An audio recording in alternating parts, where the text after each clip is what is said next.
RSS നേതാവ് Anand K തമ്പിയുടെ നിർണായക ഫോൺ സംഭാഷണം മാതൃഭൂമി ന്യൂസിന് ലഭിച്ചു. RSSന് വേണ്ടി 2 പതിറ്റാണ്ടിലേറെ പ്രവർത്തിച്ചു. എന്നിട്ടും BJPയും RSSും ചെയ്തത് കണ്ടോ? എത്ര കൊമ്പന്മാരായാലും താൻ പോരാടുമെന്നുമാണ് സുഹൃത്തിനോടുള്ള സംഭാഷണത്തിൽ ആനന്ദ് പറയുന്നത്. ഞാൻ രണ്ടും കൽപ്പിച്ചു എന്നോടെ മത്സരിക്കാൻ തീരുമാനിച്ചു. എല്ലാ ഭാഗത്തുനിന്നുണ്ട്. സംഘടനയുടെ ചുമതലയുള്ള ചിലവന്മാര് അവന്മാർക്ക് മാത്രമേ ഉള്ളൂ. ഇത്രമാത്രം അങ്ങ് അപമാനിച്ച് ആ ഒരു ലെവലിലേക്ക് കൊണ്ടുപോയിട്ടെ ഇനി അവന്മാർ അങ്ങനെ അങ്ങോട്ട് വെറുതെ ഇവിടെ എന്റെ മനസ്സ് സമ്മതിക്കൂടെ. ഞാൻ ഫൈറ്റ് ചെയ്ത് നിൽക്കുന്ന ആളാണ്. ഞാൻ എന്റെ അപ്പുറമായിരുന്നാലും ഞാൻ ഫൈറ്റ് ചെയ്യും. എത്ര കൊമ്പനായിരുന്നാലും ഞാൻ ഫൈറ്റ് ചെയ്യും. അത് നമ്മളെ ഐഡന്റിറ്റിയാണ്. പിന്നെ ഒരു കാര്യത്തിന് ഏറ്റെടുത്ത് കഴിഞ്ഞാൽ ആ കാര്യം അങ്ങ് അറ്റം വരെ അത് ചെയ്ത് ക്ലിയർ ആക്കിയിട്ടേ പിന്നെ അവിടെ നിന്ന് മാറുള്ളൂ. എന്ത് പ്രതിസന്ധി നേരിട്ടാലും അത് എന്റെ ഒരു ആറ്റിറ്റ്യൂഡാണ്, എന്റെ ഒരു ഐഡന്റിറ്റിയാണ്. അതിൽ ഞാൻ ഇത്രയും കാലം സംഘടനയ്ക്ക് വേണ്ടി എന്തും ചെയ്യുന്ന ഒരു അവസ്ഥയിലല്ലേ നിന്ന് എന്റെ പണം, ശരീരം, എന്റെ മനസ്സ് ഇതെല്ലാം ഞാൻ സംഘടനയ്ക്ക് കൊടുത്തില്ലേ. എന്റെ സമയം എല്ലാം ഞാൻ കൊടുത്തിട്ടുണ്ട്.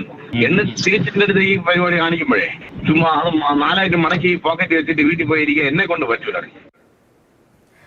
പ്രശാന്ത് കൃഷ്ണ വിവരങ്ങളുമായി ചേരുന്നുണ്ട്. പ്രശാന്ത്, അപ്പോൾ എന്തൊക്കെയോ ഗുരുതരമായ പ്രശ്നങ്ങൾ ഉണ്ടായിരുന്നു. തന്റെ ജീവിതം മുഴുവൻ, തന്റെ സമയം മുഴുവൻ പാർട്ടിക്ക് വേണ്ടി കളഞ്ഞതാണ്. എന്നിട്ടും താൻ പരാജയം ഏറ്റുവാങ്ങേണ്ടി വന്നു എന്ന തരത്തിലുള്ള ഒരു ഓഡിയോ സംഭാഷണമാണ്. ഈ കൊമ്പന്മാരെന്നൊക്കെ പറയുമ്പോൾ ആ പ്രശ്നം അത്രത്തോളം വലുതായിരുന്നു. ഈ നിമിഷം എന്തെല്ലാം വിവരങ്ങളാണ് ഈ ഒരു ആത്മഹത്യയുമായി ബന്ധപ്പെട്ട് ലഭിക്കുന്നത്? ഈ സംഭാഷണത്തിൽ നിന്നും വ്യക്തമാകുന്നത് എന്താണ്?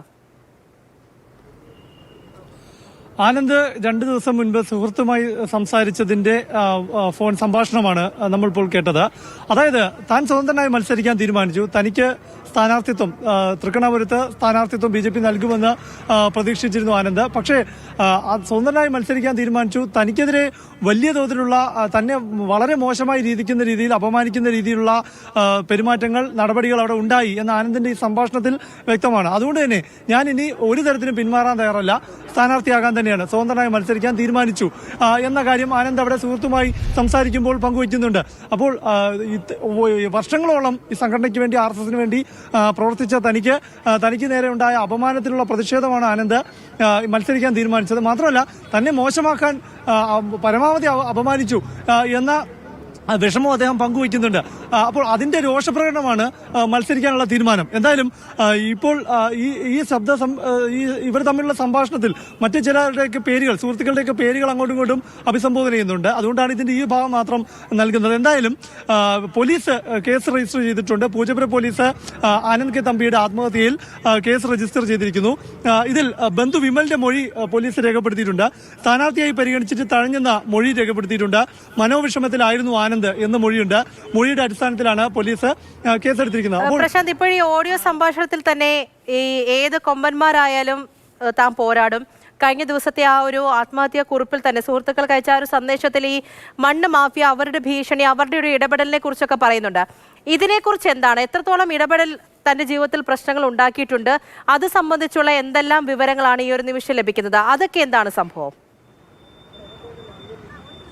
പൂജ, ആനന്ദിന്റെ ആത്മഹത്യാ കുറിപ്പിൽ വളരെ വ്യക്തമായ ചില ഉന്നങ്ങളുണ്ട്. അത് BJPയുടെയും RSSന്റെയും ചുമതലക്കാരായിട്ടുള്ള ആളുകൾ മണ്ണുമാഫിയക്കാരാണെന്നും ഇപ്പോൾ സ്ഥാനാർത്ഥിയായി തീരുമാനിച്ചിരിക്കുന്ന വ്യക്തി അത് മണ്ണുമാഫിയയുടെ ആളാണെന്നും മണ്ണുമാഫിയാണെന്നുമുള്ള ഗുരുതര ആരോപണം.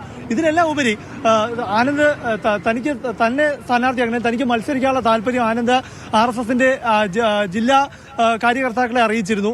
അതിനുശേഷവും അവർ മണ്ണുമാഫിയയ്ക്ക് അനുകൂലമായ നിലപാടെടുത്തു. അപ്പോൾ മണ്ണുമാഫിയയാണ് BJPയും RSSും അവിടെ ഔദ്യോഗികമായി സ്ഥാനാർത്ഥിയാക്കിയിരിക്കുന്നത് എന്നത് ഗുരുതരമായ ഒരു വസ്തുത.